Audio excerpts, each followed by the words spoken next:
Hey, what's up, everybody? Welcome back to the Grassroots 304 podcast. I think this is episode 19. Don't quote me on that, even though it's mine. And today I'm sitting here with the Jared Stout Trio. Hey, guys, welcome. Welcome to the show. What's up? Very nice to be here, Michael. Mike. Sorry for butchering your name there. It said Strout instead of Stout. I saw you give me that look. You know what? I looked back over real quick. It's not the worst, actually, that anybody's ever butchered it, so don't even feel bad. Okay. We've opened up for like multiple touring national artists that just really struggle with, the jewelry store and the beer thing. Yeah. It doesn't work out for them. Yeah. You're like, oh, man, it was a good try. Jason Strout. Strout, yeah. Yeah, that was a good one. We played with G-Love and had... I think he called you like 4 different things that night. He did. But I'll give him an He A kept for effort. trying. He was trying. He got the J and the S right every single time. A's for effort on all of He them. did. Yeah, A for effort, right? That's cool. Like, hey, maybe it makes you stand out to people. What if we did that on purpose? They're just like screwing around with you guys. Yeah, Could be true. You'd think that's possible, but Yeah. you're not entirely sure about that. Yeah. I grew up where I grew up. Everybody, of course, has a nice accent. So all my childhood trophies say Jarrod or Jered. I like Jerrd. Jared. Jerrd. I'll send him that sometimes. Yep. Hey, Jared. Those are all things that I've had my name printed in and given to me. And somehow people still manage to mess it up, right? It's wonderful. I love it. Hey, well, it could be worse. I got a friend of mine. His last name is Shashady. Ooh, that's a good Yeah, one. Shasaty. And he said, how many times that, like, at football games that, like, the ref, or not the ref, but, like, the guy in the press box would, like, butcher their last name. Give a shout out, oh, it's, so-and-so Shashady out on the field, but they say, like, Shashashitty or shit. Yeah. Shashashitty. Oh, Shashashitty out here on the Right. field. He done caught it. So imagine trying to, get that one off. That's a kind of a bit of a tongue twister if you don't know how to say it correctly. Oh, yeah. But easier, or not easier, harder than Stout. Yeah, I would say a lot of people on a regular basis say my last name correctly, and then the other people in this world, if you watch TV, my first name is actually subliminally just like embedded into your head from watching all the jewelry commercials. Spelled Jared, exactly I got the it same. now. Yeah. The Jared Gallery of Jewelry. Yeah, see? It's You're embedded stuck into with your it. brain now. It's it. Everybody just had a flashback of that like sign. Yeah, well, they should be paying you now, shouldn't they? At some point, yeah, they should. Well, awkward pause. Listen, Jared, Gallery of Yeah, Jewelry. here's your opportunity. Tell them. Yeah. Boom. Been using your You name. just lost your endorsement, dog. I did. Jared like the jewelry store, Stout like the beer, band like you listen to. So, guys, you tell me you're from Blacksburg, Virginia. Yes. Tell me how long you been together. Oh, I've been doing this for like 10 years as like some variation of myself plus other people. But this crew's probably been together for 3 now. Yeah, If you right include around Matt, it. 4 if you get Robbie in Yeah. there. But it's been pushing for a good bit. You kind of lose track, Time flies. Yeah, time flies when you're having fun. Right. You lose track, you forget. But 3 to 4 is a great place to guess. Okay. And now, is that as the trio or as the whole band itself? That's the whole That is the band. whole band. band. Okay. Yeah. Cool. So you started 3 or 4 years ago. I mean, that's like right at the beginning of the pandemic. Yeah. So how was that starting out as a new band forming and trying to work together to create some music and get some shows and all that while all that shit was going on? Well, I had already been going for pretty decent for at least a year, maybe 2 before really the full band got solidified in the way that we wanted it. So there was already a fan base there. Right. People were already interested. And it was actually crazy because, COVID hit and a lot of people were like, oh, we're not going to tour anymore. But instead we went out there and just searched out those sit down, spaced out shows. If somebody was doing music, we're on it. Like, let's go. We're down. We were doing a lot of shows as a duo, and so venues could afford us at that point. Right. That was one of my biggest up until this last year or so. But at that point, that was the biggest money making year I'd had playing music. And it's because we were able to kind of thin ourselves out, and Jared and I could go do these things at breweries, and we were doing some live streams and things like that. we had right as the pandemic hit, it really sucked. We had won basically a battle of the bands for the Lock-In Festival, which is in Virginia. Oh, yes, I'm Huge familiar Lock-In. with Lock-In. Right, so we won that in the regional thing, and it was like 3 days later when COVID pretty much popped, wasn't it? Yeah, it And was. so all that steam that we generated, we did not want to lose that. We had momentum, and losing that would have sucked. So Jared is extremely hardworking, and he was able to just keep finding these little avenues for us. And then, kind of like what's happening here this evening when we go back in here into the shop, guys that are in the industry, they're fucking bored. They wanted to help us do shit, Right. And what's good for the goose is good for the gander. So Yeah. that kept us floating pretty heavy through that pandemic. Private events. We did lots of field parties all summer long. That was a huge push for us. And then, after 8 months or so, it was time to be back into venues with socially distant shows. Right. So then we had, 6 or 7 months of nonstop sold out shows. And that looked great because it was just sold out after sold out after sold out because Right. there's only so many tickets. Of course. But as it continued to build with more tickets, it kept selling out. So it was kind of a good thing for us in a way that it created this FOMO of things were sold out, people couldn't come see us, they'll have to come to the next one. Right. And as that increased with allowing more and more people, you're like building a base just based on the fact that only so many people are allowed for these shows. I feel like that we were able to connect on a much more personal level with our fan base.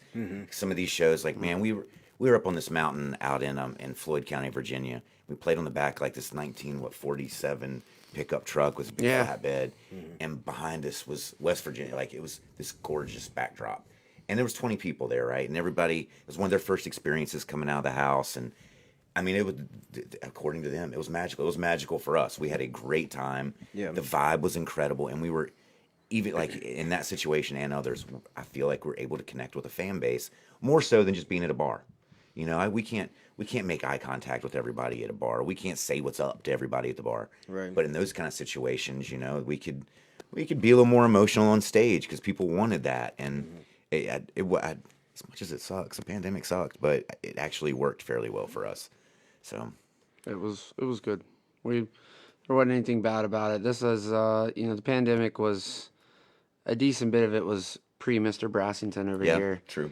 But he came to us shortly afterwards and said, "You guys are so cool, and I just want to hang out with you." No. Yeah, that's totally what he said. Yeah, what's the story? Let's get to hear.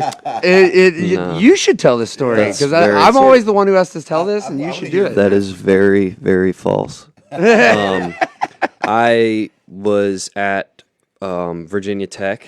That's where I went to school, and Go Hokies. yeah, right. Go Hokies. And Robbie actually wasn't in the group either at this time. It was Jared, our drummer Joey, who was playing keyboard, and then another assortment of people. They came and played at my fraternity's house. So I saw them and not necessarily met them, but kind of did, and kept in touch on social media and shit. And then my band was playing at the venue called the Milk Parlor in Blacksburg, and Jared came and sang a couple songs with us too. So that was a little bit closer in that relationship sort of thing. And then I forget when it was. It was February of 2020. He had asked me to fill in on bass for, I think it was the Whiskey Jar in Charlottesville. Oh God. Was it the Whiskey Jar in February? Yeah, that was February, and I did it. I had never actually played bass in a full band before, but I could do it because I have to buy a bass. I borrowed my roommates. What do you play? So in the full band, I play bass. Okay. For this trio stuff, I'll do guitar and bass sometimes, but I've been playing guitar for a good amount of time. Okay. So that was my piano and guitar were my first instruments. So then I did that show, and then there was a couple of others that I did, and then lined up some more for April and May of 2020, and then COVID hit, everything got shut down. Summer went on and all that, and then the next semester of college, towards the end of it, I did some more when they could start playing in venues, and then at the end of my last semester, he had asked if I wanted to just do it and like be full time and do all the shows. I think we may have groveled a bit. I think we kind of wanted you pretty bad. Well, I don't know all that stuff. That's It was y'all. It was Matt played with us. We had a run where, unfortunately, a lot of people bailed on us for this run, and we were like, "This is not going to be good." So we were like, "All right, we gotta find some people who can do this." And I remember asking Matt. I said, "We're gonna go down to South Carolina, and we're gonna play a couple of gigs like on the way down there." Yeah. And we need a bass player. Can you play bass? And he goes, yeah. I was like, all right. And he shows up with a bass, and we rigged him into a sub, just a Didn't even sub. He didn't even give him a bass amp. No pedal, no We amp, gave no him nothing. A little 10-inch powered sub that he like stood beside on stage. He didn't get any practice. No practice. And we ran him on the fly. And that's how every single person in this band has gotten to be a consistent piece of the band, is that they've showed up for a show, they've ran on the fly, and they've crushed it, and they've done well. That shows me that they're willing to do this under pressure. They love doing it, and it's not a problem, and they have fun. So imagine what they can do when they're practiced and they're ready. Yeah. That's also how I grew up playing music. My mom always just chucked me into something last minute and was like, here you go. And I was like, Sink or swim, baby. wow. Yeah. So I didn't really know any other way to understand if people were like, would connect with me on what these opportunities are. But Matt crushed it. And we went back, and everybody else came back into the band, and we played a couple of shows, and we all sat down and we go, we should call Matt back. And we did. And we said, hey, we need you for these 2 shows. And we ran these other 2 shows, and he crushed it again. And the person who was playing bass at the time was there for a later show after that. And it just ended up not working out anymore. And we were all just like, yeah, we're going to call We Matt. need Matt. We need Matt. And Matt brings to the table. He's a hell of a musician, but like, you know, his ability to communicate music is real beneficial to us because he's schooled. Jared and I are not. Like we don't really speak music language that well. What we do is kind of garbled. So Matt works as great like as an intermediary between our drummer, who is very trained. Drummer's very schooled. Very schooled. Yeah. And so Matt can like dumb shit down so that Jared Matt's and I our know, translator. like, know what the fuck he's talking. He's a translator. Yeah. But he also he's got a great voice. He brings a lot of harmonies. He's a multi-instrumentalist. He's invaluable, is what it is. He's a fucking badass. Man, they're really talking you up. Yeah, I don't know We're like- why. We like Matt a lot. I got We like lucky Matt a lot. today It's because true. We busted our ass for a good bit, and we were, we needed another piece of the puzzle that was really going to complete it. And we honestly had no clue if he was going to be it, but given the opportunity, he stepped up to the plate, and he continues to do that. And so, like, it all everybody- gels great now Yeah. with everybody in the group. Everybody is just very cohesive, and it works in out my so well opinion- that way. In my opinion, it's just as important that we get along as we do know how to play our instruments. Yeah. We've had other musicians that play with us that are phenomenally talented, but they can't sit on a couch like this and bullshit and giggle, and like, and it's imperative. I think it's a very crucial part of our success as a band. People start to see this charisma that we have. There's shit tons of great artists out there. Right. I think one of the things that's helping us right now is the fact that we're staying humble. We love each other. We love what we do. We're approachable. There's all these characteristics that I think we exemplify quite well. And Matt's another part of that piece, man. Michael, you just transformed yourself. Like Whoa, you, completely different you, person. you took off a layer and just like totally transformed yourself. And I like Yeah. looked over and I was like, "Hey, Is this what we're doing? We're shedding clothes now? are we Yeah. taking stuff We're off?" on the casting couch, right? Yeah, my bald head was getting a little bit warm, so I wanted to tone it down a little bit. I like it. Yeah. Yeah, thanks. that's where they say you conserve all your heat, and that's probably It is. Sunglasses. Yeah. I don't know. I Yeah, got my a whole- teacher used to say something about that, like when I was younger, is that one of them, if you want to stay cold in the wintertime, put on a hat. Your head's Like, cold, put on some socks. Right. That's what Mama If your says. head's cold, put on some socks. And that's a good point, too. So, guys, why don't you tell me describe what your music sounds like for those watching that haven't heard of you before? Jared?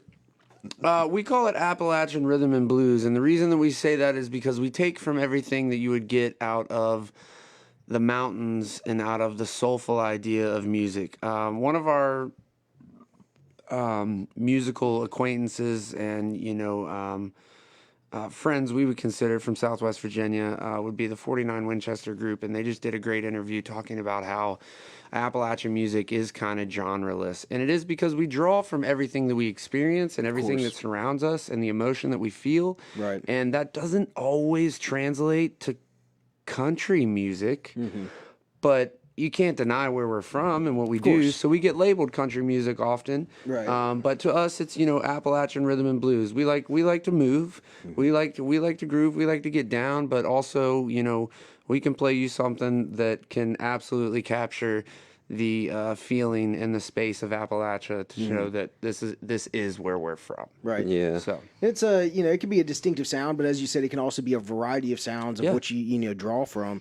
Being that you're from Virginia, I think that the sound is going to be a little bit more, I don't know, different than it would be from here in like Central West Virginia. right. I don't know in what way because we're almost practically the same, but We're almost side by there, side. there are different genres and influences. Like I don't know, like when it comes to bluegrass, there's so many different varieties and sounds of bluegrass. It's not just stereotypical like old timey bluegrass. There's jam grass. There's new grass. There's I think it comes down to almost like a structural piece sometimes on how a writer and an artist structures themselves vocally and through the chord presence that they bring. And a lot of times that's where you can figure out where music maybe is from, kind of what kind of space is it taking up. Yeah. If you look at, Tyler Childers and then you look at like, let's go down the line and come up with Logan Halstead, and you put the two of those things together, you can pick out those similarities just in where their accent and influence is and how they're singing and what they're saying and where they're putting their feeling and emotion, because that's what they've heard for so long. Right. It begins to just like boil in your mind, and that's what you want to write, and that's what you naturally do. And I think there's definitely a difference for sure. right. But we still try to represent these mountains pretty well. It gave me, what you just said there, it gave me a thought of a video I saw recently about hip hop. We go back to hip hop, Yeah. like we were talking before we started, and how there's in different cities and different states, there's different influential sounds to particular hip hop. absolutely. And I didn't even think about it, like New York hip hop or like to like LA, Philly, not LA, right. but like Atlanta hip hop or like, Philly or, any of these big cities, Houston, like they all have like, There's even a though it's like definitive- rap, there's like definitive sounds, that go with that in a specific flow. And there's that's even the best way I like can put it. there's even Midwestern rap and hip hop. Midwestern rap. that like Is a that like lot of that- people don't hear, but like like Atmosphere. I know who If you listen to Atmosphere is, Atmosphere, yeah. that's like Midwestern rap. Really? is what that is. Okay. So I mean, that kind of stuff goes all over the place. And it is, just the same, man. Mm-hmm. It's all influenced about where it is. And, you want to try to bring yourself and what is natural to you to the presence of everybody else that gets to hear you and gets to experience the music that you make, because that is what makes you you. That's what makes you unique. And at the core of all that is the feeling and the motion for what you're surrounded by. You couldn't have said it any better, dude. I was looking at your all's website. It said you opened up for Blues Traveler once. Yeah. Tell me Yeah. about Back that. in Robbie October. 6 months ago? Robbie Oh, should yeah. talk about that. Yeah, that's Robbie. And Okay. of course, that's as a harmonica player. That's considered one of the end all be alls. It's a big deal. I was a Blues Traveler fan way before I was a harmonica player. When I was like 18, bought a couple harps and thought that I could play every Blues Traveler song on that album with like 2 harmonicas, and damn, I'd rock them out. So wrong. Yeah. I mean, like looking back, man, I was so naive and I didn't understand the instrument. But Right. that was a big deal for me. I've had several chances to meet and hang out with some of my true mentors, and John Popper was definitely one of them. Man, he it was a situation where he didn't really. A lot of times these big artists, they don't really give a shit about the opening acts, and that's something that we face, and it's Right. not bad. I understand it completely, but I was a little worried about they say you don't want to meet your mentors because what if he was an asshole? Yeah, my yeah. dreams could be crushed. Oh, I've met some assholes that are musicians that I like, and I was like, screw those guys. Yeah. So I like through the show, of course, I've seen them quite a few times, but this time I'm like backstage at the end of his little ramp, and I'm waiting for him to like walk off stage. I'm trying to be all nonchalant, like back there with my harps, like have my case open and shit. And he, when he finished his set, he walked off stage and he passed me, and then he looked over and he said, "Shit, I didn't know there was a harmonica player in the first band, and I was like, oh man, it's cool. I'm just a fan. Appreciate this opportunity. He's like, come take a walk. And he left his security team, and the two of us just took a walk back to his bus, got to talking the whole way, and it was like, I was really worried that he was going to treat me like a fanboy. I was worried I was going to come across as a fanboy, first of all. But he treated me like he really well respected and like another musician, and it was a really positive experience. I came away from that, even though I didn't get on stage with him. He said next time, he's like, yeah, dude, next time let's do this. Like, I'm gonna hold you up to that next time. Yeah. I mean, I'm about it. I've had several of my other friends have played with him. Yeah. But if that opportunity presents itself, of course I'm gonna embrace it. But I was nervous as shit. Yeah, that's cool though. To get that time to spend with somebody that would you say you idolized them when you're back when you're 18 Dude, enough absolutely. to buy Well, I mean, your even longer than harmonicas? that. Yeah, As a harmonica player, you got like these several schools. I could be playing like deep, deep blues, Chicago style jump blues and shit like that. Right. Or there's the country aspect, the Charlie McCoys and these kind of guys. And then there's the rock world, and there's not a whole lot of rock harmonica players. Yeah, definitely. And when you can think of one, it's John Popper, the end all be all. Right. He's not sitting there with a rack on his thing and playing Neil Young style open mouth chords. Right. He rips the shit out of it and plays with effects. And his microphone, I swear the cable on his microphone is bigger than this thing, and it's got like pedal switches on it. Oh, so instead of having a footboard, Yeah. he's got these little buttons that he hits for delay. He's got knobs that he turns up. I mean, he's got fucking envelope filters and all this shit. that's right? pretty sweet. It's pretty sweet. I didn't even know it's that's cool to possible watch. for a harmonica. Oh, But I dude. mean, it's Yeah, man. anything's possible when it comes to music. Oh yeah, and that's the thing though. Like, I had to start diving into that because the blues. I don't have the blues, man. I would, Right. I can't say I wish I did because I don't. It's not in me. Yeah. I appreciate it, but luckily I play with guys like Jared that they allow me to be more melodic and to have energy, and it's not just following. Even if I am just following 1-4-5 progressions, I'm able to do other things with it and to Right. play a little more dynamically. So, but yeah. John Popper, cool as fuck. That's cool. Yeah, that's cool. And that's some like brownie points isn't the right word. It's just cool to be able to say you did that, and play with him. It does give me Or some at least street talk cred. with him, not play with him, I should say. But Be on the same bill. I mean, Yeah. just that in itself. We've had this past year, the past 6 months, we played with a 38 Special, Little River Band, Blues Traveler. We've had Dylan Scott. Dylan Scott. Eric Paisley. Is Paisley. Paisley? Eric Pasley. Pasley. I think, yeah. Talk about butchering one. Yeah. It's not too bad. I've played with Phil Vassar before. Half of these guys, I don't know who you're talking about. Yeah, there's classic country. I mean, Okay. and some of them are new, some of them are old. I did like an opening spot with Joe Nichols. Joe Nichols. yeah. Thank you. And Sorry. he's It's all good. useful. Hey, man. I'm kind of with you to be honest. Yeah, okay. I'm new to the Tequila makes her whole. clothes fall off. Oh, yeah, country okay. That's thing. Joe Nichols. All right, I there got you go. you. So that Yeah. was, I did a show with that. But those things are. Sometimes it's not so much that they're well known now. Right. It's that they were well known and that they're classic to a lot of people. like OGs. So you get this wide variety. You get young kids who love it because they love the older stuff. You get older people who love it Right. because they were there. And so the fan base that you have the possibility to make is extremely broad spectrum.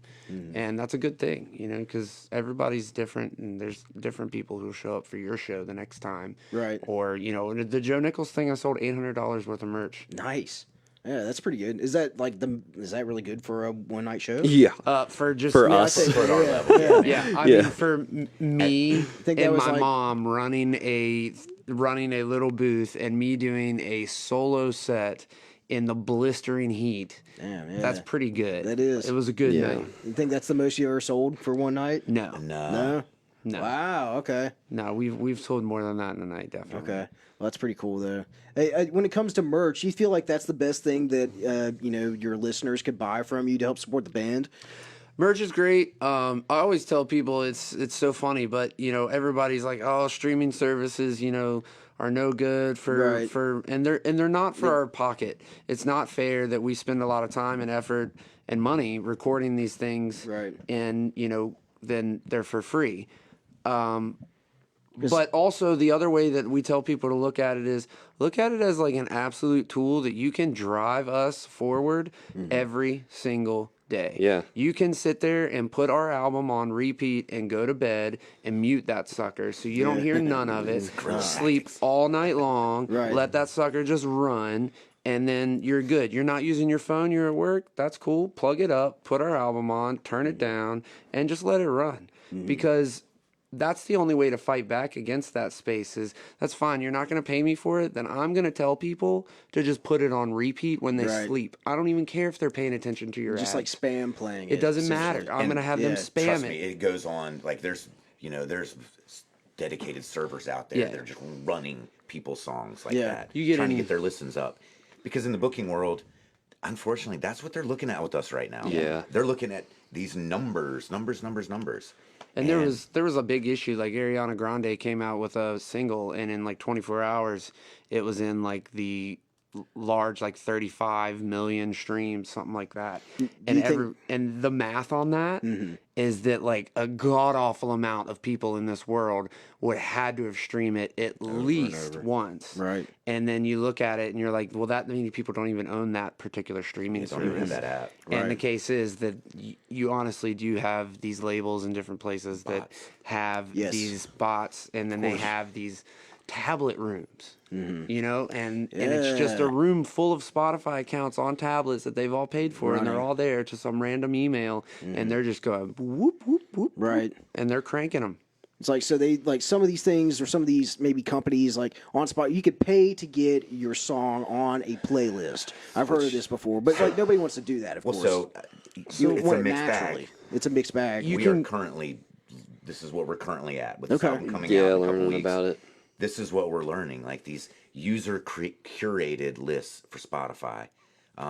There are definitely services that will, I don't even know how they guarantee you, say, oh, well, you give us $200, We'll get your playlist 30,000 streams. Right. And that main thing is they have the phone number to the person who probably does the playlist. Right. And they have a wait list, and they have a thing that they're doing, and they're making money on both ends, and they're doing it like that. Middleman in between it. They've got a middleman, and sometimes they, you know, like the Spotify curated ones, you apply for those directly, but there's definitely some piece of clout that goes into that. Yeah.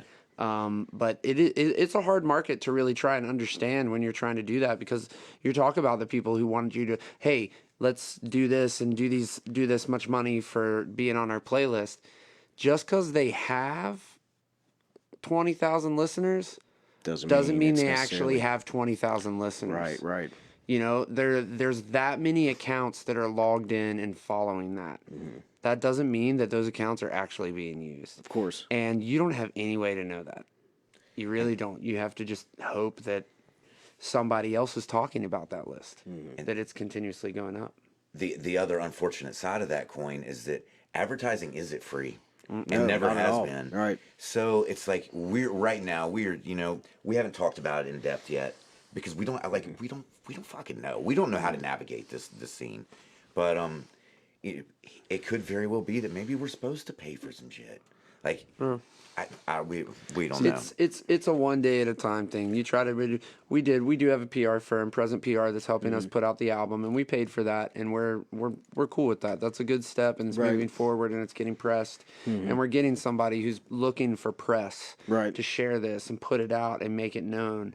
And there's no better advertising than advertising of people that are actually listening to something on a regular basis or reading something.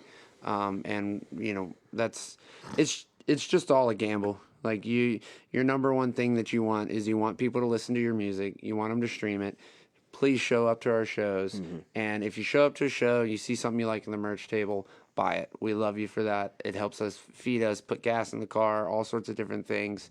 But you know, there's always multiple avenues that you can support, but the number one way is just show up. Right. Just be in attendance, show up. Show You up. think like sharing the music, Sharing the music's always great. commenting, And that- liking, all that stuff helps out. And boosts that the all numbers. comes to showing up. You know, Right. you follow somebody, you want them to do well, you gotta show up. I think the one thing that we tend to tell a lot of people that maybe come to a show from like out of town or something is just say our name. Yeah. If you go in a place and they have bands, and just tell somebody they're the name. So that way, if they ever come across us in a video or online or something, or hear about us playing, they're like, somebody mentioned that name to me, and now they're coming up here. So it gives them more incentive Right. to answer an email from us or reach out to us. which is a huge problem. So, trying to fight through this horrid email list that the talent buyers get. Yeah. If they can see a name, oh wait a second, Susie last week said something about the Jared Stout band. Let's see what these guys are about. Right, right. That actually helps us an immense amount as far as booking. You just got to remember what the name is. Yeah, you got to remember the name. Yeah. Okay. Say it right, spell it right, all those good things. Yeah. And that way it won't get lost in the email. Hey, you guys got a new album coming out next week. Can you tell me about it? What's it called? So February 3rd it comes out. It's called Heavy from the Sky. Okay. It's a collection of songs from over the years that we have worked on, and some new ones that we've written, revamped, and put together, and we're proud of it. We recorded it in Richmond, Virginia at Red Amp Audio with a guy named Jody Boyd. Shout out to Jody. Yep, he did a lot of really hard work for us, and we were able to go in there and make a good product that we're proud of, and it's round 2 for album, so we're Sophomore excited. album. Sophomore album. We're excited to get it out there. Was it easier to put this one together than your first one? Absolutely.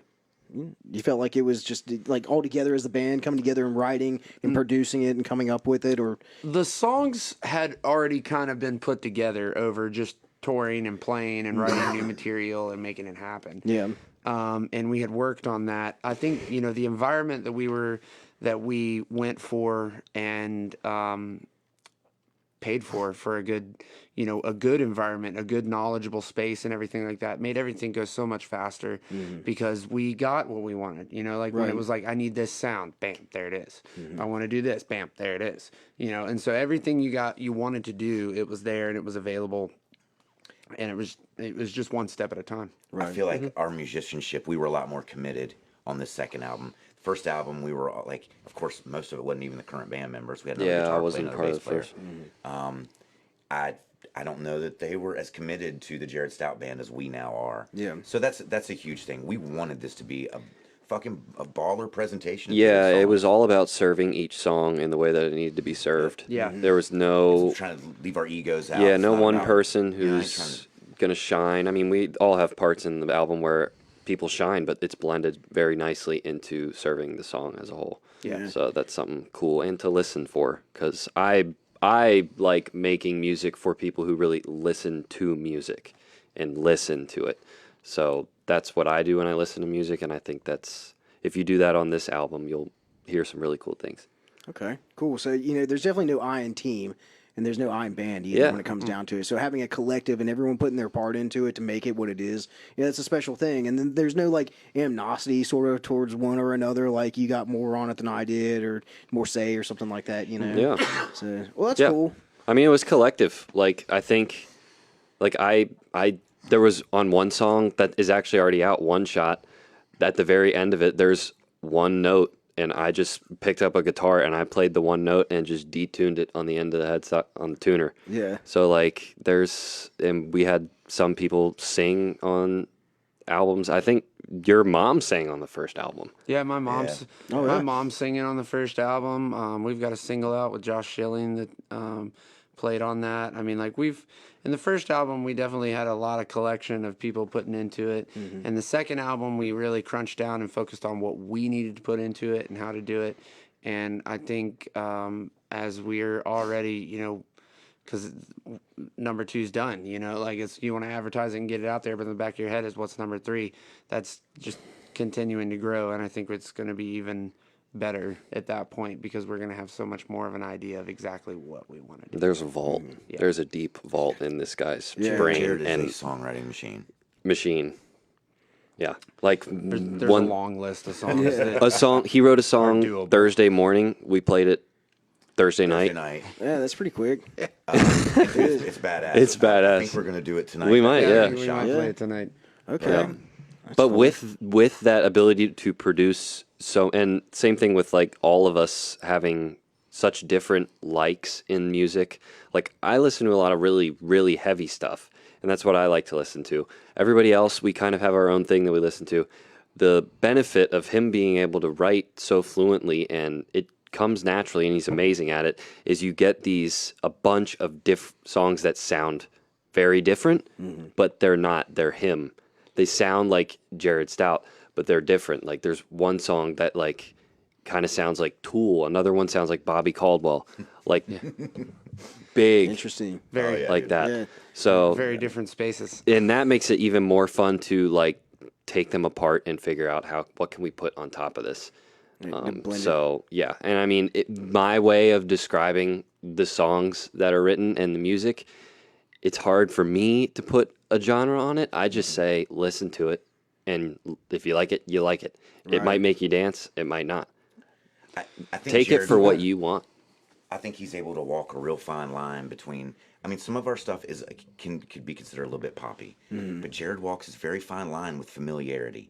Like we'll go play clubs sometimes, and there are people that have absolutely never seen or heard of us, and they we're sing in the the front. songs. They are trying to sing these. Oh, songs. that's the yeah. that's the Because best part. best. They do feel like wait a second, I feel know like I know this this song. already. Just the nom nom. And of course, like some of his hooks are, as any good song should be, the hooks are relatable and catchy. And like it is, sometimes we crack up because there'll be sorority chicks, sorority 5 chicks, drinks Yeah. deep, and they will be mouthing these words and they make no fucking sense. And I'm sitting here like just looking at them like, dear honey, you have no clue what we're saying. But I love that. Thank you. A for effort. Thank you. Yeah. But Yeah. it is kind of a little source of amusement for us. It's flattering in those moments that something you have written that they've just heard for the first time into their life is they're just being introduced to it. They like it so much that they want to sing it. Right. Hopefully they want to buy a CD at the end of the night too, huh? No, not typically. But, that's okay. Again, that comes back to they like it so much they want to sing it. I hope they go home and they stream it until they have it memorized. They're more interested in yeah. like taking selfies with my bare feet. Yeah. Shit like yeah. Yeah. Look at him. He's got no socks on. Oh my god. Take his tambourine. That's cool. People can really resonate with you like off the start, and it's something you can sing along with. I'm really interested to see you guys perform and hear you all. Normally, I look up bands on Spotify and listen to them beforehand, so I get a feel. But I didn't do that today. That's all okay. good, man. Yeah, That's that's all all right. right. This was a fresh. yeah, and this will be thing. stripped down. It'll just be there's just 2 guitars and a harmonica and a little bit of percussion. I saw y'all set up out there. It looks good. You'll get an honest representation of our music and what we do at its core, and then moving forward, you have to come see the band and hear the entire. Yeah, hopefully we come back with the band here. That'd be Yeah, you really could. awesome. We appreciate you doing this. Yeah, on looking the forward fly, to it. hooking this up, and of course, it's yeah. a fun little conversation. Yeah. Yeah, man. Shout out to Robbie Lanham for hooking it up and putting it all together. Doing it Yeah. on the Thanks, fly. Robbie. Much appreciated. Yeah, shout out to Sacred AV Solutions and Larry up front making everything happen as well, and the rest of the guys here, Yeah, the Johnny stage and looks Trey. gorgeous. It is. It's a beautiful setup in there, and really, it's got the best sound in the valley. Everybody's saying that right now. Word. Best sound, best lights, even the video. It's perfect too. So We're excited. Yeah, man. Real quick before we go, last 2 nights, you all played in Thomas, West Virginia at the Purple Fiddle with Danger Muffin. Tonight you're playing, by yourselves here at Live at the Shop. Where else are you going to be playing at in the coming weeks, in the coming months? February 3rd, we'll be at North Street Press Club, and that'll be the day that our album actually releases. This is Farmville, Virginia. This is Farmville, okay. Virginia. Got the Reeves. We've got Martinsville. Reeves on the road in Martinsville on the 18th. We'll be playing with Yarn. We'll be in Lynchburg on the 11th at the Clubhouse Sports Bar and Billiards. It's actually a really cool spot I down don't know there. what we have in this West Virginia market right now. It's going to be a bit before we're back up into West Virginia. We're working with the fine folks like Robbie and some other friends in the Morgantown space, and like Matt Mullins and all them. And Right.